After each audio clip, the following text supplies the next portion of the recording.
మీకు విరోధముగా ఉన్న వారిని క్షమిస్తున్నారా? మీకు హాని చేసిన వారిని క్షమిస్తున్నారా? శత్రువులను ప్రేమిస్తున్నారా? అయితే సత్యవాక్కు అనే టీవీ కార్యక్రమాన్ని వీక్షిద్దాం. Praise the Lord. Jesus Christ prayer ministries వారు నిర్వహించు సత్యవాక్కు అనే టీవీ కార్యక్రమాన్ని వీక్షిస్తున్న మీ అందరికీ మా వందనాలు. ఇప్పుడు మా మామయ్య గారైన పాస్టర్ ఏ సాల్మన్ రాజు గారు వాక్యోపదేశాన్ని అందించెదరు. మనందరం విని దైవ దీవెనలు పొందుకుందాం. Praise the Lord. ప్రభు నామానికి మహిమ కలుగును గాక. మన ప్రభువును రక్షకుడైన యేసుక్రీస్తు నామములో సత్యవాక్కు అనే ఈ టీవీ కార్యక్రమాన్ని వీక్షిస్తున్న సహోదరి సహోదరులందరికీ వందనాలు తెలియపరుస్తున్నాం. ఈ సమయం ముందు దేవుని వాక్యాన్ని మనం వినడానికి స్పాన్సర్ చేసిన కుటుంబం సహోదరి శాంతమ్మ గారు, వారికి ప్రభునామంలో వందనాలు తెలియపరుస్తున్నాను. మంచిది క్రీస్తునంతరా పరిశుద్ధమైన బైబిల్ గ్రంథం నుంచి దేవుని వాక్యాన్ని మనం చదువుకున్నాం. మూల వాక్యము యెషయా గ్రంథము 61వ అధ్యాయము 7వ వచనం. మీ అవమానమునకు ప్రతిగా రెట్టింపు ఘనత నొందుదురు. ప్రార్థన చేసుకున్నాం. ప్రేమ కలిగిన మా ప్రియ పరలోకమందున్న మా తండ్రి, పరిశుద్ధుడైన దేవ, మీకు స్తుతులు స్తోత్రాలు కృతజ్ఞతలు చెల్లిస్తూ ఉన్నాం. మహిమ ఘనత ప్రభావం చూపిస్తున్నాం. చదవబడినటువంటి లేఖన భాగాన్ని మీరు దీవించండి, ఆశీర్వదించండి, సహాయం చేయండి. మీ పక్షమున నిలవబడుకున్న మమ్మల్ని జ్ఞాపకం చేసుకోండి. ఏ మాటలైతే మా అందరితో మీరు మాట్లాడాలి అని ఉద్దేశించున్నారో ప్రతి మాట నా హృదయంలో పెట్టి నోటి ద్వారా వినిపించండి. ఈ వాక్యాన్ని వినబోతున్న ప్రతి బిడ్డకి వినగలిగిన చెవి, గ్రహించే జ్ఞానము, వాక్యానుసారమైన జీవితాన్ని దయచేసి మమ్మల్ని మీరు ఆఖరికి సిద్ధపాటు చేసుకొని మా ద్వారా నశించిపోతున్న ఆత్మలను అనేక మందిని సిద్ధపరచుకోమని వేడుకుంటూ ఈ వాక్యానికి స్పాన్సర్ చేసిన శాంతమ్మ గారిని దీవించి ఆశీర్వదించి బలపరచమని యేసు నామములో అడుగుతున్నాను తండ్రి, ఆమేన్. మంచిది క్రీస్తునంతరా లేఖన భాగం చలవిచ్చినట్టుగా మీ అవమానమునకు ప్రతిగా రెట్టింపు ఘనత నొందెదరని వాక్యం మనకి సెలవిస్తుంది. కనుక ఈ సమయం ముందురా మనం మన అవమానం అంతా కూడా పోయి ఘనత మనకి రావాలి అంటే మంచి పేరు మనకి రావాలి అంటే మన జీవితాలు విలువగలిగినటువంటి జీవితాలుగా ఉండాలి అంటే వాక్యము మనకి సెలవిస్తుంది. ఏం చేయాలి మనము అంటే ఇదిగో 4వ భాగాన్ని మనం చూద్దాం. గతంలో 3 భాగాలు మనం చూసాం. 1 వినయం గలవారై ఉండాలి, 2ది భక్తి గలవారై ఉండాలి, 3వది జ్ఞానం గలవారై ఉండాలి, 4వదిగా శుద్ధ పరిశుద్ధమైన బైబిల్ గ్రంథం నుంచి సామెతల గ్రంథము 19వ అధ్యాయము 11వ వచనం. తప్పులు క్షమించుట అట్టి వానికి ఘనతనిచ్చును, దేవునికి మహిమ కలుగును గాక. ఆలోచించండి. 4వదిగా మనం ఆలోచన చేస్తే తప్పులు క్షమించే వారంగా మనం ఉండాలి. ఎవరైతే తప్పులు క్షమిస్తారో వాళ్ళకి ఘనత వస్తుందని వాక్యం రాయబడింది. గమనించండి. నీ పట్ల ఎవరైనా ఒకవేళ తప్పు చేయొచ్చు, నీ పట్ల పొరపాటు చేయొచ్చు, నిన్ను అపార్థం చేసుకోవచ్చు, ఒకవేళ నీ మీద నిందలేయచ్చు, నిన్ను గాయపరవచ్చు, నిన్ను నష్టపరవచ్చు, నిన్ను ఇబ్బంది పరచవచ్చు, నిన్ను శోధించవచ్చు, నిన్ను అనేకమైన కష్టాలు పెట్టచ్చు ఒకవేళ ఎవరైనా నీ జీవితంలో. అటువంటి వారు నీ పట్ల తప్పు చేసినప్పుడు అటువంటి వారిని క్షమించే మనసు ఎవరికైతే ఉంటుందో, ఎవరైతే తప్పులు క్షమిస్తూ వస్తారో వాళ్ళ ఘనత వస్తుందని దేవుని వాక్యం చలవిస్తుంది. గమనించండి. అవును, ఈరోజు ఏం జరుగుతుంది? ఎవరైనా మన పట్ల తప్పు చేస్తే పగ పెంచుకుంటున్నాం, పంతం పెంచుకుంటున్నాం, కోపాన్ని పెంచుకుంటూ ఉన్నాం వాళ్ళ మీద, అసూయ పెంచుకుంటున్నాం వాళ్ళ మీద, కక్ష పెంచుకుంటున్నాం వాళ్ళ మీద, భేదం పెంచుకుంటున్నాం వాళ్ళ మీద, తిరిగి ప్రతీకారం చెల్లించుకోవాలి అనుకుంటున్నాం, పగ తీర్చుకోవాలి అనుకుంటున్నాం. గమనించండి. అంటే వాక్యానికి విరోధంగా మనం ఆలోచన చేస్తున్నాం. ఈరోజు చాలామంది వాక్యానికి విరోధంగా ఆలోచన చేస్తున్నారు. దెబ్బకు దెబ్బ కొట్టాలి అనుకుంటున్నారు, నా పవర్ ఏందో చూపించాలి అనుకుంటున్నారు, నా పంతం ఏందో చూపించాలి అనుకుంటున్నారు. గమనించండి. నేనంటే ఏమిటో ఆ వ్యక్తికి తెలియాలి అనుకుంటున్నారు, పగలు తీర్చుకుంటూ పోతున్నారు. ప్రియులరా, వాక్యానికి విరోధంగా అనేక మంది బ్రతుకుతున్నారు. అందుకనే వాళ్ళ జీవితాల్లో ఘనత లేదు, వాళ్ళ జీవితాల్లో మంచి సాక్ష్యం లేదు, వారి జీవితాల్లో విలువ లేదని మనం గ్రహించాల్సిన వారంగా ఉన్నాం. మన పట్ల ఎవరైనా పొరపాటు చేసినప్పుడు వాళ్ళ తప్పులు క్షమించే మనసు మనకు ఉండాలి. ఎవరైతే అలా తప్పులు క్షమిస్తారో వాళ్ళు ఖచ్చితంగా దేవుడు ఘనతనిస్తాడు. ఈరోజు ఈ వాక్యం వింటున్న దేవుని బిడ్డ, నీ పట్ల అనేక మంది పొరపాటు చేయొచ్చు, తప్పు చేయొచ్చు. వారు క్షమిస్తున్నావా? వారు మీ ఇంట్లో వాళ్ళు కావచ్చు, వారు మీ బంధువులు కావచ్చు, వారు మీ రక్త సంబంధాలు కావచ్చు, వారు మీ గ్రామస్తులు కావచ్చు, వారు ఇరుగు పొరుగు వారు కావచ్చు, వారి సంఘంలో వాళ్ళు కావచ్చు, వారి సమాజంలో వాళ్ళు కావచ్చు. అటువంటి వారు ఏదైనా తప్పు చేసినప్పుడు వారిని నువ్వు క్షమిస్తున్నావా? ఆలోచించు. ఎంతమంది ఈరోజు అలా క్షమించగలుగుతున్నారు కదా? గమనించండి. అలా ఎవరైతే క్షమిస్తారో ఖచ్చితంగా నా దేవుడు వాళ్ళకి ఘనతనిస్తాడు. ఇలా గమనించండి, వాళ్ళకి ఘనతనిస్తాడు. ఈరోజు నీ జీవితం ఎందుకు ఘనత లేదు? ఎవరైనా ఏదన్నా అంటే మనసులో పెట్టుకుంటున్నావు, మనసులో పెట్టుకొని సాధిస్తున్నావు, పగబడుతున్నావు. నాగుబాం పగబడినట్టుగా పగబడుతున్నారు ఈరోజు అనేక మంది. పిల్లలు గమనించండి, ఇష్టంగా అక్కుతున్నారు అనేక మంది. అందుకని వారి జీవితాల్లో ఘనత లేదు, వారి జీవితాల్లో విలువ లేదు, వారి జీవితాల్లో ఒక మంచి సాక్ష్యము లేదు. అందుకే పిల్లరా ఆలోచించండి, తప్పుడు క్షమించేవారు వారికి దేవుడు ఘనతనిస్తాడని మనం తెలుసుకోవాలి. 4వ భాగాన్ని ఈరోజు మనం తెలుసుకుంటున్నాం. క్రీస్తుని దీనికి వాక్యం చూద్దాం. మొదటి పాయింట్ ఏంటంటే, మనకి విరోధముగా ఉన్న వారిని క్షమించాలి. దేవునికి మహిమ కలుగునగాక.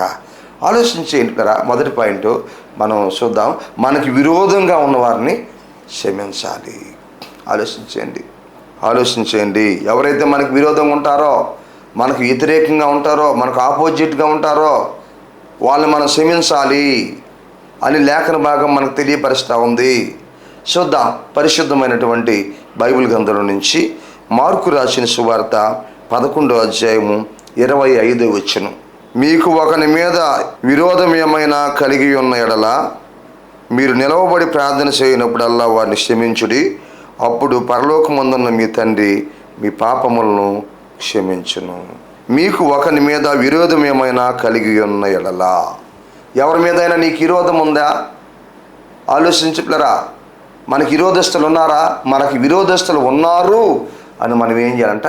గ్రహించాలి. మొట్టమొదటిగా ఇదిగో పలానోళ్ళ ద్వారా నాకు ఈ అపాయం వచ్చింది, పలానోళ్ళ ద్వారా ఈ నష్టం వచ్చింది, పలానోళ్ళ ద్వారా ఈ ఇబ్బంది వచ్చింది, పలానా వ్యక్తి ద్వారా ఈ శోధన, ఈ యొక్క బలహీనత నాకు వచ్చింది, పలానా కుటుంబం నన్ను బాధ పెట్టారు కదా, కానీ వాళ్ళు నాకేమైనారు? విరోధస్తులై ఉన్నారు అని మనం ఒకటి గ్రహించాలన్నమాట. జ్ఞాపకం చేసుకుంటున్నారా? గ్రహించాలి. క్రీస్తు యేసునందు పిల్లరా, అవును విరోధస్తులు ఏర్పడతారా? మనకంటే ఏర్పడతారు. మనం అభివృద్ధి అవుతున్నప్పుడు విరోధస్తులు ఏర్పడతారు. మనం బలపడుతున్నప్పుడు పగవాళ్ళు ఏర్పడతారు. మనం ఆశీర్వాదకరంగా ఉన్నప్పుడు మరి కొంతమంది శత్రువులు మనకి ఏర్పడతారు. పిల్లరా గమనించండి. సహోదరి సహోదరులారా గమనించండి. విరోధస్తులు ఏర్పడతారు. అదేవిధంగా భేదాలు వస్తాయి. ఒకరి మీద ఒకరికి పగ వస్తుంది, ప్రాంతం వస్తుంది, లరా అసూయ ఏర్పడుతుంది, గర్వం ఏర్పడుతుంది, లరా మతమత్సరాలు ఏర్పడతాయి. అలా ఏర్పడ్డప్పుడు ఒకటి మనం గుర్తించాలి, మన విరోధస్తులు మనము గుర్తించాలి. పలానోళ్ళకి నాకు విరోధం ఉంది కదా అని మనం ఏం చేయాలి? ఒకటి గ్రహించాలి, గుర్తించాలి. వాళ్ళకి నాకు విరోధం ఉంది అని గుర్తించి వాళ్ళ మీద పగ పెట్టుకోకూడదు, వాళ్ళ మీద పంతం పెట్టుకోకూడదు, వాళ్ళు తిరిగి మళ్ళీ దెబ్బ కొట్టాలి అనుకోకూడదు, దెబ్బకు దెబ్బ తీయాలి అనుకోకూడదు. పిల్లరా ఏమనుకోవాలి అని అంటే పిల్లరా, రెండోది మీరు నిలవబడి ప్రార్థన చేయనప్పుడల్లా వారిని క్షమించుడి, దేవునికి మహిమ కలుగును గాక. ఒకటి మన విరోధస్తులను గ్రహించి వారిని జ్ఞాపకం చేసుకోవాలి. రెండోదిగా మనం ప్రార్థన చేసినప్పుడు, మీరు నిలవబడి ప్రార్థన చేయనప్పుడల్లా వారిని క్షమించండి. ఎవరిని క్షమించాలి? ఎవరైతే మనకి విరోధస్తులై ఉన్నారో, ఎవరైతే మనకు అపాయం చేశారో, ఎవరైతే మనకు నష్టాన్ని కలిగించారో, ఎవరైతే మనల్ని బాధ పెట్టారో, ఎవరైతే మనల్ని ఇబ్బంది పరిచారో, ఎవరి వల్ల మనం ఈరోజు ఇలాంటి పరిస్థితుల్లో ఉన్నామో, ఇన్ని బాధలు అనుభవిస్తున్నామో, ఇన్ని అవమానాలు అనుభవిస్తున్నామో, ఇన్ని కష్టాలు అనుభవిస్తున్నామో, వారి కోసము నువ్వు నిలవబడి ప్రార్థన చేయనప్పుడల్లా వారి కోసం ప్రార్థన చేయమని వాక్యం మనకి తెలియపరుస్తుంది. ఆ ప్రార్థనలో నువ్వు క్షమించాలి. నువ్వు ప్రార్థన చేసినప్పుడల్లా వాళ్ళు జ్ఞాపకం చేసుకోవాలి. నీ విరోధస్తులు జ్ఞాపకం చేసుకోవాలి, నీ పగస్తులు జ్ఞాపకం చేసుకోవాలి, నీకు అన్యాయం చేసిన వాళ్ళకి జ్ఞాపకం చేసుకోవాలి, నీకు అక్రమం చేసిన వాళ్ళకి జ్ఞాపకం చేసుకోవాలి, నిన్ను మోసం చేసిన వాళ్ళకి జ్ఞాపకం చేసుకోవాలి, పలు విధాలుగా నిన్ను నష్టపరిచినటువంటి వారిని జ్ఞాపకం చేసుకోవాలి. లరా ఆ ప్రార్థనలో వారిని జ్ఞాపకం చేసుకొని ఆ ప్రార్థనలో వారిని క్షమించాలి. గమనించండి లరా, వారిని క్షమించాలి. ఎంతమంది అలా క్షమించగలుగుతున్నారు? మీకు విరోధస్తులు ఉంటారా? విరోధస్తులు అంటే ప్రతి ఒక్కరికి ఎవరో ఒకరు విరోధస్తులు ఉంటారు, ఎవరో ఒకరు పగవాళ్ళు ఉంటారు, ఎవరో ఒకరు హాని చేసిన వాళ్ళు ఉంటారు, ఎవరో ఒకరు బాధ పెడుతున్న వాళ్ళు ఉంటారు. అయితే వాళ్ళు మనం ఒకటి జ్ఞాపకం చేసుకోవాలి. జ్ఞాపకం చేసుకుని ఏం చేయాలి? రెండోదిగా మనం ప్రార్థన చేసినప్పుడల్లా వారిని క్షమించాలి. మన ప్రార్థనలో వాళ్ళు క్షమించాలి. వాళ్ళ ప్రభువుకి అప్పగించాలి. ప్రభువా, వారిని మీరు క్షమించండి. వారు ఏదో తెలిసో తెలియకో విరోధంగా నా దగ్గర ప్రవర్తించారు, విరోధంగా నా పట్ల ఆలోచన చేశారు, విరోధంగా నా పట్ల మాట్లాడారు. అయ్యా, వారిని మీరు క్షమించండి, వారికి మీరు సహాయం చేయండి అని వాళ్ళ క్షమించమని ప్రార్థన చేయాలి. ప్రియులారా, గమనించండి. ఎంతమంది ఈరోజు వాక్య ప్రకారంగా అలా చేయగలుగుతున్నాం? ఎంతమంది వాక్య ప్రకారంగా జీవించగలుగుతున్నాం? ఎంతమంది విరోధస్తులను క్షమించమని, పగాళ్ళను క్షమించమని, నష్టం చేసిన వాళ్ళని క్షమించమని, కీడు చేసిన వాళ్ళని క్షమించమని ఎంతమంది మనం ప్రార్థన చేయగలుగుతున్నాం? గమనించండి సహోదరి సహోదరులారా, ఆలోచించండి. నీ మనసు ఖాళీగా ఉండాలి. దేవునికి ప్రార్థన చేసేటప్పుడు నీ మనసులో ఒకరి మీద పంతం ఉండకూడదు, ఒకరి మీద కోపం ఉండకూడదు, ఒకరి మీద అసూయ ఉండకూడదు, లరా ఒకరి మీద కుళ్ళు ఉండకూడదు, ఒకరి మీద కుతంత్రాలు ఉండకూడదు, వేరే వాళ్ళ పట్ల మత మత్సరాలు కలిగి మనం ఉండకూడదు. మనం ప్రార్థనలో కూర్చున్నప్పుడు, మనం ప్రార్థన చేసేటప్పుడు మన హృదయం ఖాళీగా ఉండాలి, మన హృదయం పరిశుద్ధంగా ఉండాలి. ఏరే వాళ్ళ మీద పగబెట్టుకొని పంతం పెట్టుకొని మనం ప్రార్థనలో కూర్చుంటే దానివల్ల ఫలితం ఏముంది? దానివల్ల ప్రయోజనం ఏముంది? దానివల్ల మనకి ఏం మేలు జరుగుతుంది? దానివల్ల మనం ఏం మంచిని చూడగలము? గమనించండి, ధర ఆలోచించండి. అందుకనే ఖాళీ హృదయముతో, పరిశుద్ధమైన హృదయముతో, మంచి హృదయముతో ప్రభు సన్నిధిలో మనం ప్రార్థన చేయాలి. వాక్యం సెలవిస్తూ ఉంది. పిల్లరా, గమనించండి. పగా పంతాలతో కక్షలతో మనము ఉండకూడదు. తర్వాత అప్పుడు ఏం జరుగుతుందంటే మూడోదిగా, అప్పుడు పరలోకమందున్న మీ తండ్రి మీ పాపములను క్షమించును, దేవునికి మహిమ కలుగును గాక. ఎప్పుడైతే మనం ఇతరుల పాపాలు క్షమిస్తామో అప్పుడు పరలోకం ఉన్నటువంటి మన తండ్రి, దేవుని రాజ్యములో ఉన్నటువంటి మన తండ్రి మన పాపాలను క్షమిస్తాడు. మన కన్న తండ్రి మన పాపాలు క్షమిస్తాడు. మనల్ని పుట్టించిన ఆయన మన పాపాలు క్షమిస్తాడు. మన కోసం ప్రాణం పెట్టినటువంటి ఆయన మన పాపాలు క్షమిస్తాడు, మన దోషాలు క్షమిస్తాడు, మన అతిక్రమాలు క్షమిస్తాడు, మన అపరాధాలు క్షమిస్తాడు. ఆయన క్షమించుటకు సిద్ధమైన మనసు కలిగినటువంటి దేవుడై ఉన్నాడు. ఆయన మనల్ని క్షమిస్తాడు క్రీస్తునందులరా. అవును, మనం ఎప్పుడైతే ఇతరుల పాపాలు మనం క్షమిస్తామో, ఇతరుల తప్పులు మనం క్షమిస్తామో, ఇతరుల బలహీనతలు మనం క్షమిస్తామో, ఇతరుల పొరపాట్లు మనం క్షమిస్తామో, ఇతరుల యొక్క ఒడిదుడుకులు మనం క్షమిస్తామో అర్థం చేసుకొని అప్పుడు ప్రభు మనల్ని అర్థం చేసుకుని మన పాపాలు క్షమిస్తాడు. అవును కదా? మనం తెలుసో తెలియకో మనకు తెలియకుండా ఎన్నో పొరపాట్లు మనలో నుంచి కూడా దొరుకుతూ ఉంటాయి. ఆలోచన ద్వారానో, మాటల ద్వారానో, చూపుల ద్వారానో, ప్రవర్తన ద్వారానో ఎన్నో బలహీనతలు మనలో నుంచి కూడా బయటకు తొలుతూ ఉంటాయి. అలాంటప్పుడు కదా మనం ప్రార్థించినప్పుడు మన పాపాలు ఆయన క్షమిస్తాడు. నువ్వు ఎప్పుడైతే ఇతరుల పాపాలు క్షమిస్తావో, ఇతరుల తప్పులను క్షమిస్తావో, ఇతరుల బలహీనతలను క్షమిస్తావో అది చూసినటువంటి ఆ ప్రభు నీ పాపాలు క్షమిస్తాడో. ఈరోజు అనేక మందిని మనం చూసినప్పుడు కదా వారి పాపాలలో మోస్తూ ఉన్నారు, ఇంకా వాళ్ళ పాపాలలో మూట కట్టుకుంటున్నారు. ఇంకా గమనించండి, వాక్యం తెలియపరుస్తుంది. అప్పుడు పరలోకమందున్న మీ తండ్రి మిమ్మల్ని క్షమిస్తాడు, మీ పాపాలు క్షమిస్తాడు, మీ బలహీనతలు క్షమిస్తాడు, మీ ఒడిదుడుకులు క్షమిస్తాడు, మీకు ఆయన సహాయం చేస్తాడు, ఆయన మిమ్మల్ని శారదీస్తాడు. మనం పగబెట్టుకొని, మనం పంతం పెట్టుకొని నన్ను క్షమించమంటే అది ఎలా కుదురుతుంది? ఈరోజు అనేక మంది ఏం చేస్తున్నారు? ఇతరులను వాళ్ళు క్షమించలేరు. వాళ్ళ పట్ల ఏదైనా పొరపాటు చేసి ఇతరులను క్షమించలేరు. క్షమించే మనస్సు వాళ్ళకు ఉండదు. కానీ వీళ్ళు పాపాలు చేసినప్పుడు అది ప్రభు దగ్గరకు వచ్చి నన్ను క్షమించు ప్రభువా అని ప్రార్థన చేస్తుంటాడు. ప్రభు అంటాడు, ముందు వాళ్ళను క్షమించు, తర్వాత నేను క్షమిస్తాను అంటాడు. గమనించండి, ఎంతమందికి అర్థమవుతుంది?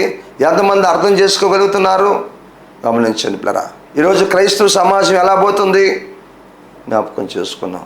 అందుకని పిల్లరా, మొదటి పాయింట్ మనం ఇప్పుడు వరకు చూసాం పిల్లరా, మనం చూస్తున్నాము ఘనతకు ముందు ఉండవలసినవి తప్పులు క్షమించే మనసు మనకి ఉండాలి. తప్పులు క్షమించుట అట్టి వానికి ఘనతనిచ్చిన 4వ భాగాన్ని మనం చూస్తున్నాం. తప్పులు క్షమించే వారంగా మనం ఉండాలి. అందులోంచి మొదటి పాయింట్ ఎంతవరకు మనం చూసేరా, మనకు విరోధముగా ఉన్న వారిని మనం క్షమించాలి. ఒకటి, విరోధస్తులు మనకు ఉన్నారని గ్రహించాలి. మనం ఎవరైతే విరోధస్తులు ఉన్నారో వాళ్ళందరినీ మనం జ్ఞాపకం చేసుకోవాలి, గ్రహించాలి, జ్ఞాపకం చేసుకోవాలి. రెండోది, వాళ్ళందరి కోసం మనం ప్రార్థన చేయాలి. మూడోదిగా, అప్పుడు ప్రభు మన పాపాలని క్షమిస్తాడు అని చూసాం. రెండో పాయింట్ని మనం చూద్దాం. పరిశుద్ధమైనటువంటి బైబిల్ గ్రంథం నుంచి కొలసీలకు రాసిన పత్రిక 3వ అధ్యాయము 13వ వచనంలో ఒక మాట, చక్కటి మాట ఇక్కడ రాయబడి ఉంది. మనకు హాని చేసిన వారిని క్షమించాలి. రెండో పాయింట్, దేవునికి మహిమ కలుగును గాక. అవును ప్రియ దేవుని బిడ్డలారా, మనకు హాని చేసినటువంటి వారిని మనం క్షమించాలి. మనకు అపాయం చేసినటువంటి వారిని మనం క్షమించాలి. ఇందాక విరోధంగా ఉన్నటువంటి వారిని మనం క్షమించాలని మొదటి పాయింట్లో చూసాం. ఈ రెండో పాయింట్లో ఇది ఇంకా డేంజర్ అయింది పిల్లరా. గమనించండి, విరోధంగా ఉండటం వేరు, హాని చేయటం ఇంకా దానికంటే పెద్దది పిల్లరా. ఎవరైతే మనకు హాని చేస్తారో వాళ్ళని క్షమించాలి. వాక్యం వింటున్న సహోదరుడా ఆలోచించు. ఎవరైనా ఒకవేళ నిన్ను తిట్టారా వాళ్ళని క్షమించాలి. ఎవరైనా నిన్ను కొట్టారా వాళ్ళని క్షమించాలి. ఎవరైనా నీ ఆస్తిని నష్టపరిచారా వారిని క్షమించాలి. ఏ విధంగానైనా సరే నీకు హాని చేశారా వాళ్ళు క్షమించాలి కదా. పలు రకాలుగా నీకు హాని చేసి ఉండొచ్చు, నిన్ను నష్టపరిచి ఉండొచ్చు, నిన్ను ఇబ్బందిపరిచి ఉండొచ్చు, హాని చేసి ఉండొచ్చు, నీకు అపాయాన్ని తలపెట్టి ఉండొచ్చు, నీకు నష్టాన్ని తలపెట్టి ఉండొచ్చు. వారి వల్ల నువ్వు కొంత ఆస్తి నష్టపోయి ఉండొచ్చు, కొన్ని వస్తు వాహనాలు నష్టపోయి ఉండొచ్చు కదా. లేకపోతే వ్యాపారంలో నువ్వు నష్టపోయి ఉండొచ్చు, వ్యవసాయంలో నష్టపోయి ఉండొచ్చు, ఉద్యోగంలో నష్టపోయి ఉండొచ్చు పిల్లరా. ఇంకా పలు రకాలైన విధాలుగా నువ్వు నష్టపోయి ఉండొచ్చు పిల్లరా. గమనించండి, నీకు ఎవరైతే హాని చేశారో, ఎవరైతే నీకు అపాయం చేశారో, ఎవరైతే నిన్ను నష్టపరిచారో అటువంటి వారిని నువ్వు క్షమించాలి. దేవునికి మహిమ కలుగును గాక. పిల్లరా గమనించండి, ఈరోజు ఆ మనసు నీకుందా, ఆ ఆలోచన నీకుందా, ఆ తలంపు నీకుందా? అలా ఉన్నప్పుడే కదా నువ్వు వాక్యానుసారంగా జీవించేది. అప్పుడే కదా నువ్వు దేవుని పెట్టవుతావు. అప్పుడే కదా రేపు నీకు పరలోక రాజ్యంలో ప్రవేశం ఉంటుంది. రేపు నిత్యత్వంలో ఉంటావు, రేపు నరకాన్ని తప్పించుకుంటావు. ఈరోజు నీ ఇష్టానుసారంగా ఆలోచన చేసి, నీ ఇష్టానుసారంగా మాట్లాడుతూ, నీ ఇష్టానుసారంగా ప్రవర్తిస్తూ ఉంటే రేపు నీకు ఏడ మంచి జరుగుతుంది? ప్రియ దేవుని బిడ్డ, ఆలోచించే సమయంలో ఎవరైతే నీకు హాని చేశారో జ్ఞాపకం చేసుకో. వాళ్ళందరినీ క్షమించు. వాళ్ళు మీ కుటుంబంలో వాళ్ళు కావచ్చు, క్షమించు. మీ రక్త సంబంధాలు కావచ్చు, క్షమించు. మీ బంధువులు కావచ్చు, క్షమించు. మీ యొక్క స్నేహితులు కావచ్చు, క్షమించు. సంఘంలో ఉన్నవారు కావచ్చు, క్షమించు. వారిని క్షమించు. నీ చుట్టుపక్కల నీ ఇరుగు పొరుగు వారు కావచ్చు, క్షమించు. మీ గ్రామంలో ఉన్నవారు కావచ్చు, క్షమించు పిల్లరా. జ్ఞాపకం చేసుకోండి. అందుకనే కొలసీలకు రాసిన పత్రికలు అంటుంది దేవుని వాక్యం 3:13లో, ఎవడైనను తనకు హాని చేసినని ఒకడు అనుకుని ఎడల ఒకరినొకడు సహించుచు. సరే ఆలోచించండి, ఒకరినొకడు క్షమించుడి, మిమ్మును ప్రభు క్షమించులాగన మీరును క్షమించుడి అని అక్కడ రాయబడి ఉంది. క్రీస్తుని కదా 3 మాటలు ఇక్కడ మనం గుర్తించవచ్చు. ఒకటి ఏమిటంటే, ఎవడైనను తనకు హాని చేసినని ఒకడు అనుకుని ఎడలా. నీకు కష్టం వచ్చిందా ఒక వ్యక్తి వల్ల, నీకు నష్టం జరిగిందా ఒక వ్యక్తి వల్ల, నీకు బాధ కలిగిందా ఒక వ్యక్తి వల్ల, నీకు ఇబ్బంది కలిగిందా ఒక వ్యక్తి వల్ల, నీకు అపాయం వచ్చిందా ఒక వ్యక్తి వల్ల, నీకు అవమానం వచ్చిందా ఒక వ్యక్తి వల్ల, క్రీస్తునందులరా ఎవరి వల్ల అయితే నీకు వచ్చిందో వాళ్ళని నువ్వు జ్ఞాపకం చేసుకోవాలి. క్రీస్తునందు ప్రియ దేవుని బిడ్డలారా, ఎవరి వల్ల నీకు వచ్చిందో వాళ్ళని నువ్వు జ్ఞాపకం చేసుకోవాలి. పిల్లరా గమనించు, నువ్వు అనుకుని ఎడల, నీకు హాని కలిగిందని అనుకుని ఎడల, ప్రియ దేవుని బిడ్డలారా వాక్యం చెబుతుంది, ఎవరి వల్ల నీకు ఆ ఇబ్బంది జరిగిందో, ఎవడైనా సరే నీకు హాని చేశాడని నువ్వు అనుకుని ఎడలా, అంటే అది నీకు గుర్తుకొచ్చిన ఎడలా, అది నువ్వు తెలుసుకున్న ఎడలా, దాన్ని నువ్వు గ్రహించిన ఎడలా, పిల్లరా గమనించండి. రెండోది చెప్తాడు, ఒకరినొకడు సహించుసు. చూసారా, ఒకరినొకరు ఏం చేయాలి? సహించుకోవాలి. ప్రియ దేవుని బిడ్డ గమనించు, ఒకరినొకరు సహించుకోవాలి. ఈరోజు నీకు సహించే మనసు ఉందా? ఆలోచించిన కదా, మనం సహించుకోవాల్సిన వారంగా ఉన్నాం. అవును, మన పట్ల ఎవరైనా హాని చేస్తే ఆ సహించుకునే మనసు మనకు ఉండాలి, ఆ ఓర్చుకునే మనసు మనకు ఉండాలి కదా, ఆ నిలిసే మనసు మనకు ఉండాలి. ఆ నిలవరమైన మనసు మనకు ఉండాలి. అసహించుకోగలగాలి, ఓర్చుకోగలగాలి. ఎంతమంది ఈరోజు ఓర్చుకుంటున్నాడు? ఆలోచించండి. ప్రభువు కాని చేశారు. ఆయన ఓర్చుకున్నాడు, ఆయన సహించుకున్నాడు, ఆయన ఓర్చుకున్నాడు. గమనించండి. క్రీస్తునందరా యోధా ఇస్కరియోతే హాని చేశాడు, ఆయన సహించుకున్నాడు. గమనించండి. రోమా సైనికులు, రోమా ప్రభుత్వము ఆయనకు హాని చేసింది, సహించుకున్నాడు. ఆయనకు అన్యాయపు తీర్పు తీర్చారు, ప్రభుకి సహించుకున్నాడు. గమనించు. కొరడాల దెబ్బలు కొట్టారు, ఆయన్ని సహించుకున్నాడు. అంగీ తీసేశారు, సహించుకున్నాడు. ముళ్ళ కిరీటం పెట్టారు, సహించుకున్నాడు. ఇదిగో పిడిగుద్దులు గుద్దారు, సహించుకున్నాడు. గమనించండి. ఉమ్మి వేశారు, సహించుకున్నాడు. శిలువ మోయించారు, సహించుకున్నారు. గమనించండి. ఆయన కాలంలో చేతుల్లో శీలను కొట్టారు, సహించుకున్నాడు. ఇదిగో రక్తమంతా కారిపోయింది, సహించుకున్నాడు. చివరికి ప్రాణం పోయినంతగా మనందరి పాపాల కోసం తన ప్రాణాన్ని పణంగా ఆయన పెట్టాడు. సహించుకుంటూనే ఆయన ప్రాణం పెట్టాడు. చివరి శ్వాస వరకు సహించుకుంటున్నాడు. క్రీస్తు యేసునంటారా, నువ్వు నిజమైనటువంటి ఆయన కుమారుడివైతే, ఆయన కుమార్తెవైతే, ఆయన రక్తం చేత కడగబడి ఉంటే, ఆయన దేశం నీలో ఉంటే, ఆయన వాక్యము నీలో ఉంటే, నీ పట్ల ఎవరైనా హాని చేశారని నువ్వు అనుకున్నప్పుడు ఒకటి, రెండోదిగా ఆ వ్యక్తి విషయంలో, ఆ కుటుంబ విషయంలో నువ్వు సహించుకుంటా రావాలి. దేవునికి మహిమ కలుగును గాక. సహించాలి కదా. గమనించండి. ఎంతమంది సహిస్తున్నారు, ఎంతమంది ఓర్చుకుంటున్నారు, ఎంతమంది ఓర్పు కలిగి ఉన్నారు. గమనించండి. వాక్యం తెలియపరుస్తూ ఉంది ఈరోజు. ఎంతమంది అలా జీవించగలుగుతున్నారు? నా ప్రియ సహోదరి సహోదరుడా, నీ జీవితంలో ఒక సహించుకునే బిడ్డగానే ఉండాలి, ఒక సహించుకునే కుమార్తెగానే ఉండాలి. సహించుకుంటున్నావా? గమనించు. వాక్యం మనకి ఈ సమయం ముందు తెలియపరుస్తూ ఉంది. ప్రియ దేవుని బిడ్డలారా, పొంగిపోతున్నావా? బయటపడిపోతున్నావా? పొంగిపోతున్నావా? దుడుకు పడుతున్నావా? పెడదరంగా మాట్లాడుతున్నావా? ఆలోచించు. మనకు సహించుకునే మనసు ఉండాలి. క్రీస్తు యేసు మనసును మనం కలిగి ఉండాలి. క్రీస్తు యేసుకు కలిగిన ఈ మనసు మీరును కలిగి ఉండుడి అని వాక్యం మనకి సెలవిస్తూ ఉంటారా. ఆయన మనసు సహించుకునే మనసు. నిజంగా వాక్యం అనే బేషం నీలో ఉంటే నువ్వు సహించుకుంటా. ఎంతమంది సహించుకుంటున్నారు ఈరోజు? గమనించండి. సహించుకోలేకపోతున్నారు, ఒకరినొకరు సహించుకోలేకపోతున్నారు.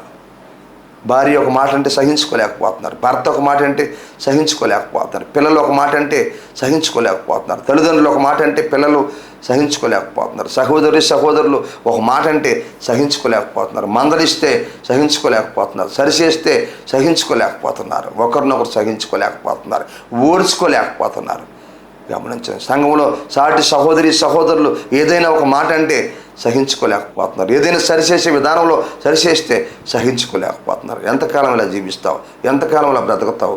ప్రియ దేవుని బిడ్డ, ఆలోచించే సమయంలో వాక్యం మనకు తెలియపరుస్తుంది. ఈ సహించుకున్న మనసు నీకుందా? గమనించు. అందుకే మరొక మాట కూడా అక్కడ రాయబడింది పిల్లరా. గమనించండి, ఆలోచించండి. సహించుకోవాలి పిల్లరా. సమస్య అనేది ఏ వైపు నుండైనా మనకు రావచ్చు, కానీ ఆ సమస్యలో మనం నిలబడాలి. ఏ వైపు నుంచి అయినా రావచ్చు, ఎవరి ద్వారా అయినా మనకు సమస్య రావచ్చు, ఏ వైపు నుంచి అయినా సమస్య మనకు రావచ్చు. అప్పుడు మనం సహించుకోవాలా. క్రీస్తునందు ప్రియ దేవుని బిడ్డ, సమస్యలు వస్తూ ఉంటాయి మన జీవితాల్లో, కష్టాలు వస్తూ ఉంటాయి మన జీవితాల్లో, పోరాటాలు వస్తూ ఉంటాయి మన జీవితాల్లో, వ్యతిరేకతలు వస్తూ ఉంటాయి మన జీవితాల్లో, అవమానాలు వస్తూ ఉంటాయి మన జీవితాల్లో, ఇబ్బందులు వస్తూ ఉంటాయి మన జీవితాల్లో, హాని చేస్తూ ఉంటారు, మనకి అపాయం చేస్తూ ఉంటారు కొంతమంది. సహించుకుంటూ మనం రావాలా. ఏ వైపు నుంచి సమస్య నీ మీదకి వచ్చినా నువ్వు సహించుకుంటూ రావాలా. క్రీస్తునందురా. అందుకే మరొక మాట, ఒకరినొకడు సహించుచు ఉండాలి, పొంగిపోకుండా. అయితే ఒకరినొకడు క్షమించుడి, ప్రభువు మిమ్మను క్షమించులాగన మీరును క్షమించుడు. మూడో మాట సహించుకోవాలా. మూడోది ఏం చేయాలంటే క్షమించాలా. క్రీస్తునందురా. ఒకరినొకరు క్షమించాలా. క్షమించు దేవుని బిడ్డ, క్షమించు. నీ పట్ల ఎవరైనా పొరపాటు చేసినప్పుడు, ఎవరైనా నీకు హాని చేసినప్పుడు, వాడు ఒకటి హాని చేశారని గుర్తించి గ్రహించి, రెండోది వాళ్ళ పట్ల ఒక సహనం కలిగి ఉండాలా, మూడోది వాడిని క్షమించాలి. గమనించండి. క్షమించండి. ఎందుకంటే ప్రభువు మిమ్మల్ని క్షమించులాగనా వారిని కూడా మీరు క్షమించండి. వారిని మీరు క్షమిస్తే ప్రభువు మిమ్మల్ని క్షమిస్తాడు. గమనించండి. వారిని మీరు క్షమించకపోతే ప్రభువు కూడా మిమ్మల్ని క్షమించడు. గుర్తుంచుకోండి. ఎప్పుడైతే వారిని మీరు క్షమిస్తారో అప్పుడు ప్రభువు మిమ్మల్ని క్షమిస్తాడు. అప్పుడు ప్రభువు మనల్ని క్షమిస్తాడు. ఆయన క్షమించే ప్రభువు ఉన్నాడు క్రీస్తునుడు. అందుకనే వాక్యం తెలియపరుస్తూ ఉంది, మీ అవమానమునకు ప్రతిగా రెట్టింపు ఘనత నొందెదరు. ఎప్పుడు మనం రెట్టింపు ఘనత నొందిదంటే తప్పులు క్షమించే వారంగా మనం ఉన్నప్పుడు కదా. తప్పులు క్షమించే వారంగా ఉన్నప్పుడు కదా దేవుడు మనకు ఘనతనిస్తాడు. ఓర్చుకున్నప్పుడు ఘనతిస్తాడు. ఎవరైనా చక్కటి మాట, ఎవరైనా మీకు విరోధముగా ఉన్న ఒకరు ఎవరైనా మీకు విరోధంగా ఉంటే వారిని మీరు క్షమించండి. మొదటి పాయింట్ మనం తెలుసుకున్నాం. 2, ఎవరైనా మీకు హాని చేస్తే వారిని క్షమించమని వాక్యం తెలియపరుస్తుంది. 3వ పాయింట్ని మనం చూద్దాం. లూకా రాసినటువంటి సువార్త 6వ అధ్యాయము 27 నుండి 29 వరకు మనం చూడగలిగితే అక్కడ గమనించండి. మిమ్మల్ని ద్వేషించే వారికి మేలు చేయుడి, వినుసున్న మీతో చెప్పినదేమనగా మిమ్మల్ని ద్వేషించే వారికి మేలు చేయుడి, మిమ్మల్ని శపించే వారిని దీవించుడి, మిమ్మల్ని బాధించే వారి కొరకు ప్రార్థన చేయుడి అని రాయబడింది. 3వ పాయింట్ పేరు ఏంటంటే మన శత్రువుల్ని ప్రేమించి క్షమించాలి. దేవునికి మహిమ కలుగును గాక. అవును కదా, మనకు బద్ధ శత్రువులు ఉన్నారనుకోండి, వాళ్ళని గమనించండి, ప్రేమించి క్షమించాలి మనం. అవును, వాళ్ళు మనం ప్రేమించాలి. మనకు శత్రువులు వాళ్ళు మనం ప్రేమించాలి, ప్రేమించి క్షమించాలి. ప్రేమ లేకపోతే క్షమించలేం కదా. ప్రేమ లేకపోతే క్షమించలేం. వాక్యం చదివిస్తూ ఉంది కదా, ప్రభు మనల్ని క్షమించాడు. ప్రభు మనల్ని ప్రేమించి మన పాపాలని క్షమించాడు. మనం పుట్టక మునిపే మన కొరకై ఆయన శిలువలో బలైపోయాడు. మనం ఇంకా పాపులమై ఉండగానే మన కోసం క్రీస్తు తన ప్రాణాన్ని పెట్టి రక్తాన్ని గార్చాడు. వాక్యం చదివిస్తుంది కదా, దేవుడు లోకముని ఎంతగానో ప్రేమించును కాగా తన అద్వితీయ కుమారునిగా పుట్టిన వాని యందు విశ్వాసం ఉంచి ప్రతి వాడు నశింపక నిత్య జీవం పొందినట్లుగా దేవుడు ఆయన్ని అనుగ్రహించిన వాక్యం సెలవిస్తున్నారా. మనం ఇంకా పాపులమై ఉండగానే యేసయ్య మనల్ని ప్రేమించాడు కదా. యేసయ్య మన కోసం ప్రాణం పెట్టాడు. యేసయ్య మన కోసం రక్తం గార్చాడు. మనందరం శత్రువులో అయి ఉన్నాం కదా.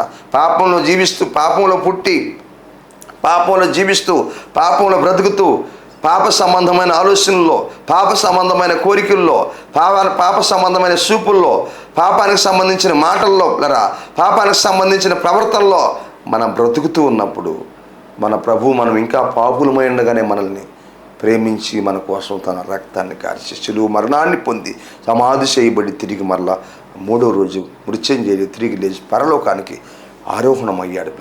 మనం మంచోళమై ఉంటే నా యేసయ్య మన కోసం ప్రాణం పెట్టింది కాదు. మనం శత్రువులో ఉండగానే, బద్ధ శత్రువులో అయినా మనం యేసయ్య మనల్ని ప్రేమించి మనల్ని క్షమించాడు క్రీస్తునంటారా.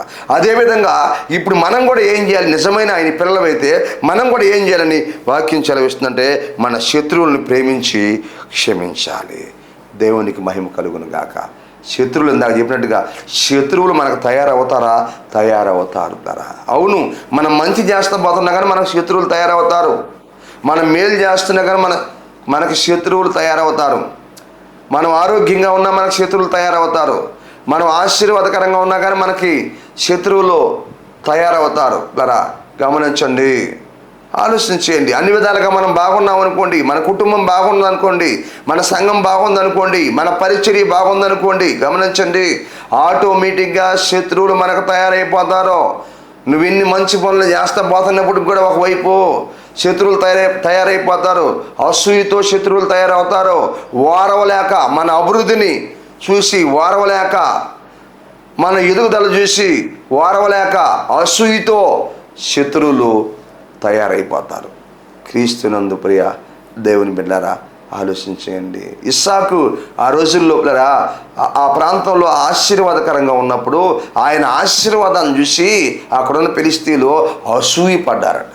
వాక్యం చదివిస్తాం. అసూయపడి మా ప్రాంతాన్ని విడిచి వెళ్ళిపోమన్నారు క్రీస్తుని పర.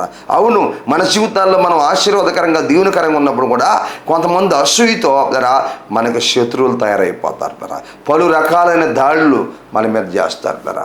పలు రకాలుగా మనల్ని ఇబ్బంది పరుస్తారు పరా. గమనించండి, పలు రకాలుగా అవమానపరచడానికి ప్రయత్నం చేస్తూ ఉంటారు పరా. ఒక పోరాటం మధ్యలో మనం నడిపించబడుతూ ఉండాలి. అయితే మన జీవితాల్లో మనం ఏం చేయాలో తెలుసా? అటువంటి వారిని, మన శత్రువుల్ని క్షమించాలి.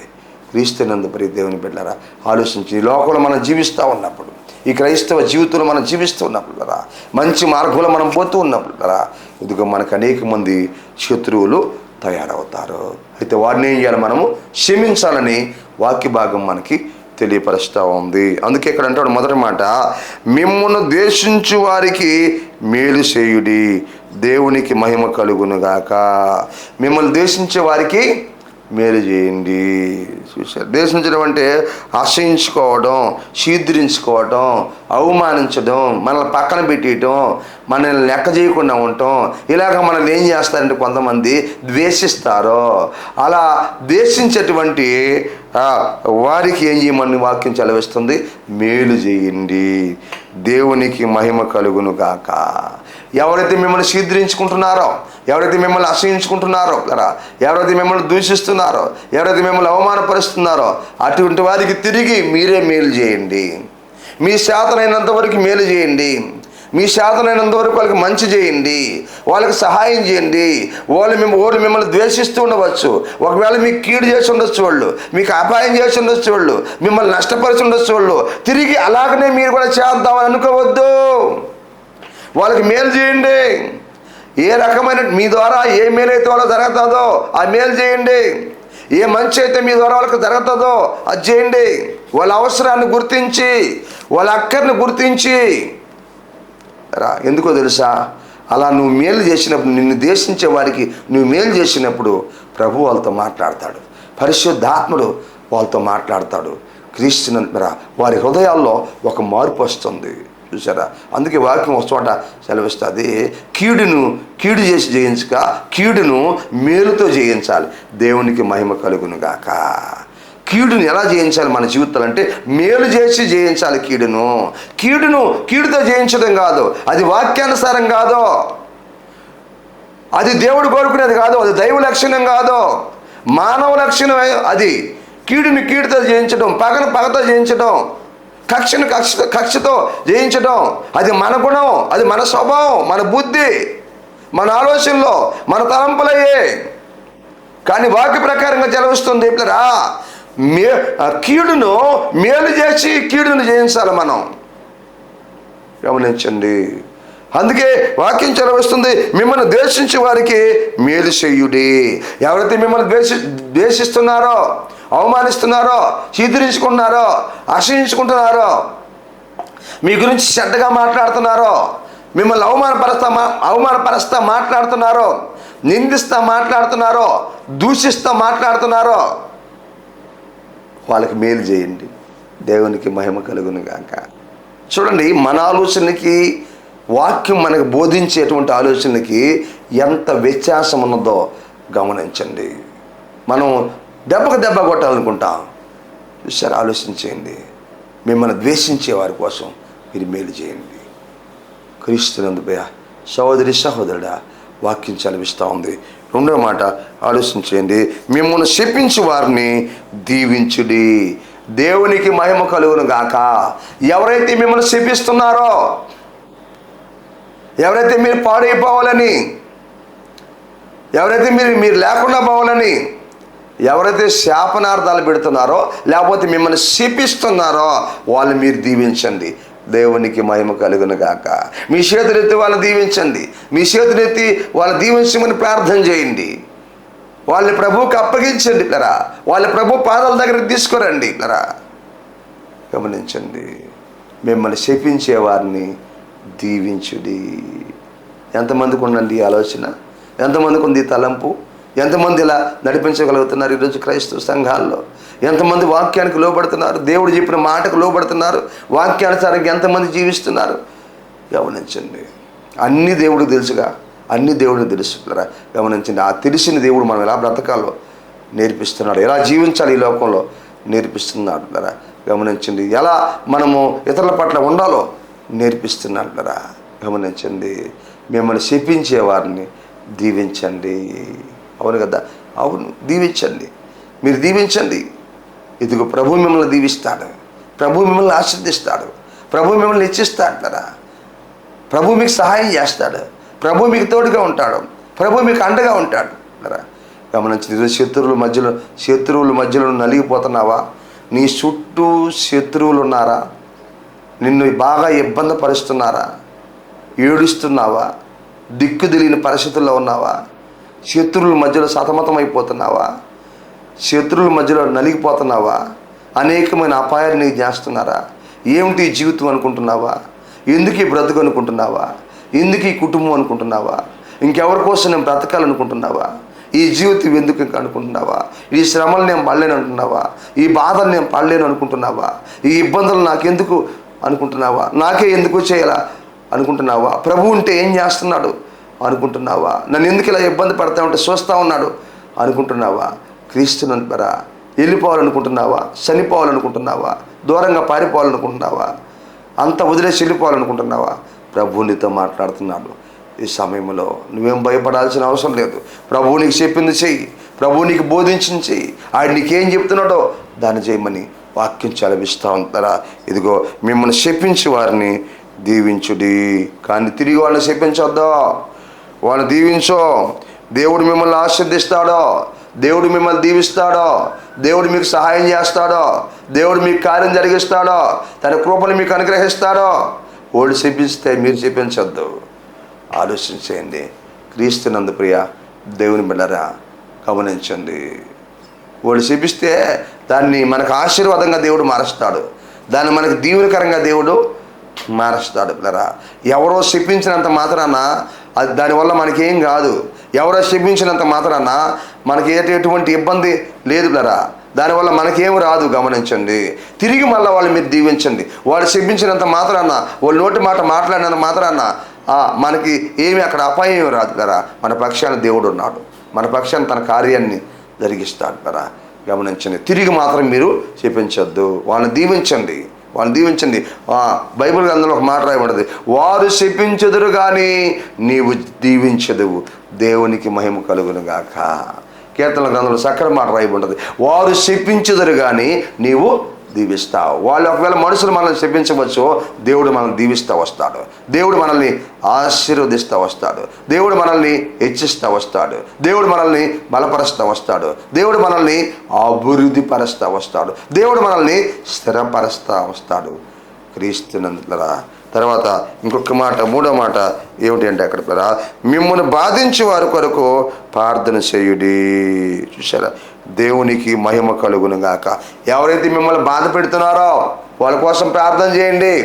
ఎవరైతే మిమ్మల్ని శోధిస్తున్నారో వాళ్ళ కోసం ప్రార్థన చేయండి.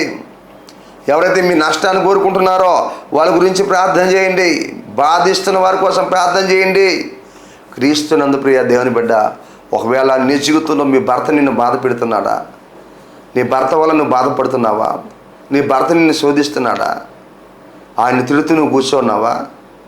ఆయన తిడుతూ ఆయన గురించి అందరూ చెప్తూ ఉన్నావా? మా భర్త ఇలాంటి వాడు, ఇలా చేస్తాడు, ఇలా తిడతాడు, ఇలా బాధిస్తున్నాడు, ఇలా శోధిస్తున్నాడని అందరూ చెప్తూ ఉన్నావా? గమనించండి. మీటింగ్ పెట్టి అందరూ చెప్తున్నావా? ఫోన్లు చేసి అందరూ చెప్తున్నావా?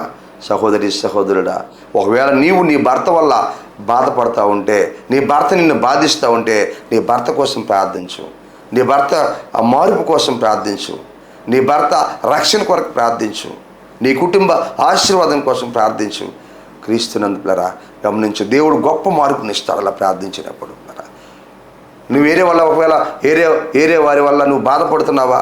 వాళ్ళ మార్పు కోసం ప్రార్థించు, వాళ్ళ రక్షణ కోసం ప్రార్థించు, వాళ్ళ ఆశీర్వాదం కోసం ప్రార్థించు. దేవుడు నీకు సహాయం చేస్తాడు, దేవుడు నీకు కార్యం జరిగిస్తాడు, దేవుడు నీకు మేలు చేస్తాడు, దేవుడు నీకు మంచి చేస్తాడు. అందుకే మిమ్మల్ని బాధించే వారి కోసం ప్రార్థన చేయమని వాక్యం చదివిస్తుంది. ఈ వాక్యం వింటున్న సహోదరి సహోదరుడు, నీ జీవితంలో నీకేం అర్థమైంది? దేవుని వాక్యం చదివిస్తూ ఉంది, వాక్యానికి నువ్వు లోబడుతున్నావా? ఎంతోమంది నిన్ను బాధ పెడుతుండొచ్చు, వారందరి కోసం నువ్వు ప్రార్థన చేయి. చక్కటి మాట మనకు తెలియపరుస్తుంది. మన శత్రువులను ప్రేమించి, మూడో పాయింట్ మనం క్షమించాలని వాక్యం తెలియపరుస్తుంది. మనల్ని ద్వేషించే వారి కోసం మేలు చేయాలి. చూసారా, మనల్ని శపించే వారిని దీవించాలి. ఇలా ఆలోచించేయండి. అలాగనే మిమ్మల్ని బాధించే వారి కోసము ప్రార్థన చేయమని వాక్యం చదివిస్తూ ఉంది కదా. ప్రార్థన చేస్తాం ఈరోజు. గమనించండి, యేసుప్రభు ఏమన్నాడు? యేసుప్రభుని బాధ పెడతా ఉంటే, తండ్రి వీరేమి చేస్తున్నారో వీరెరుగును కనుక వీరిని క్షమించుము అని ప్రభు ప్రార్థన చేశాడు కదా. ఆ శిలువలో వేలాడుచు, ఆ రక్తపు మహిమలో ఉంటూ, ఆ గాయాల్లో ఉంటూ, ఆ అవమానంలో ఉంటూ కదా, ఇదిగో ఇంకా ఆయన ప్రాణం కాసేపటికి పోద్దులరా. ఆ బాధలో కూడా ఆయన అనేక మంది బాధ పెడతా ఉంటే ఆయన అన్నాడు, తండ్రి వీరేమి చేయిస్తున్నారో వీరు వెరగరు కనుక వీరిని క్షమించమని వాళ్ళ కోసం ప్రార్థన చేశాడు. బాధించే వాళ్ళ కోసం ప్రార్థన చేశాడు. గాయపరిచిన వారి కోసం ప్రార్థన చేశాడు. అవమానించిన వాళ్ళ కోసం ప్రార్థన చేశాడు. దూషించిన వాళ్ళ కోసం ప్రార్థన చేశాడు. గమనించండి పిల్లరా, స్టెఫను కూడా చూడండి, యేసు ప్రభువా వీరిని క్షమించమని ప్రార్థన చేశాడు. క్రీస్తుని రాళ్ళతో కొడతా ఉంటే, గాయాలు అవుతూ ఉంటే, రక్తం గారిపోతూ ఉంటే, ప్రాణం సమస్యలు పోతూ ఉంటే, గురగుర ప్రాణంతో ఉంటే పిల్లరా, ఇదిగో వాళ్ళు క్షమించమని, ఆ స్టెఫన్ని బాధ పెడుతున్నటువంటి వారిని క్షమించమని ఆయన ప్రార్థన చేసి ఆయన నిద్రించాడు. క్రీస్తునందు పిల్లరా గమనించు. ఈరోజు నీకేం అర్థమవుతుంది సహోదరి సహోదరుడా? యేసు ప్రభు నీ కోసం తన ప్రాణం పెట్టాడు, రక్తం గార్చాడు, సమాధి చేయబడ్డాడు, తిరిగి మళ్ళా లేచాడు. నేడు రేపు మరలా పరలోకం నుంచి భూలోకానికి రాబోతున్నాడు, మధ్యాకాశంలోకి రాబోతున్నాడు. సిద్ధపడిన సంఘాన్ని తీసుకొని పోబోతున్నాడు. ఈరోజు నువ్వు సిద్ధపడ్డావా? ఆలోచించి. ఎప్పుడు నువ్వు సిద్ధపడతావు? ఇతరులను క్షమించే మనసు నువ్వు కలిగి ఉండాలి.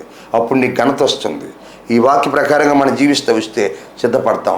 సిద్ధపడిన వారే రేపు ఎత్తపడతాం. అట్టి కృప ప్రభు మనకి దయచేయను గాక. ప్రార్థన చేసుకున్నాం. మహోన్నతుడా, సర్వోన్నతుడా, సర్వాధికారి, మీకు వందనాలు, కృతజ్ఞతలు, మహిమ, ఘనత, ప్రభావం చెల్లిస్తున్నాం. ఎత్తబడిన లేఖన భాగాన్ని మీరు దీవించి ఆశీర్వదించండి ప్రభువా. సహాయం చేయండి నాన్న. ఈ వాక్యాన్ని ఇంతవరకు నా ప్రతి బిడ్డని మీరు బలపరచండి, సహాయం చేసి కార్యం చేయమడుగుతున్నాను అయ్యా. ఇదిగో ప్రభువా నాయన, ప్రతి బిడ్డను బలపరచండి. తమ సొంత ఆలోచన విడిచిపెట్టి మీ వాక్యానికి లోబడాలి నాయన. సహాయం చేసి కార్యం చేయండి ప్రభువా. విరోధస్తుల్ని క్షమించే మనసు బిడ్డలందరికీ దయచేయండి. హాని చేసిన వాళ్ళని క్షమించే మనసు బిడ్డలందరికీ దయచేయండి. శత్రువుల్ని ప్రేమించి క్షమించే మనసు ప్రతి బిడ్డకు దయచేయండి. నీ వాక్యానుసారంగా జీవించి మేలు పొందుకునే భాగ్యాన్ని దయచేయమని అడుగుతున్నాను. ఈ వాక్యాన్ని స్పాన్సర్ చేసిన సహోదరి శాంతమ్మ గారిని దీవించి ఆశీర్వదించి వర్ధలింప చేసి మహిమ పొందుకోమని అడుగుతూ ప్రార్థిస్తూ యేసుక్రీస్తు పరిశుద్ధ నామములో అడుగుతున్నాను తండ్రి, ఆమేన్. మన పరమ తండ్రి అయిన దేవుని ప్రేమ, ఆయన కుమారుడైన యేసుక్రీస్తు వారి కృప, పరిశుద్ధ ఆత్మదేవుని కన్నుని సహవాసము ఇక్కడ గుండి మనకి భూలోకున్న సకల పరిశుద్ధులందరికీ ఇప్పుడు ఎల్లప్పుడూ సదాకాలము తోడై ఉండి నడిపించును గాక, ఆమేన్.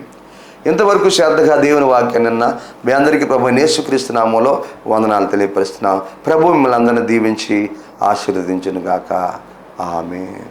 మీ ప్రార్థన అవసరతలకు సంప్రదించవలసిన మా ఫోన్ నంబర్లు 9959458024 మరి యొక్క నంబర్ 9640495124. మా అడ్రస్ కోడూరు కండ్రిగా, సోస్త్రికం, టీపీ గూడూరు మండలం, నెల్లూరు జిల్లా. మీ అందరికీ మా వందనాలు.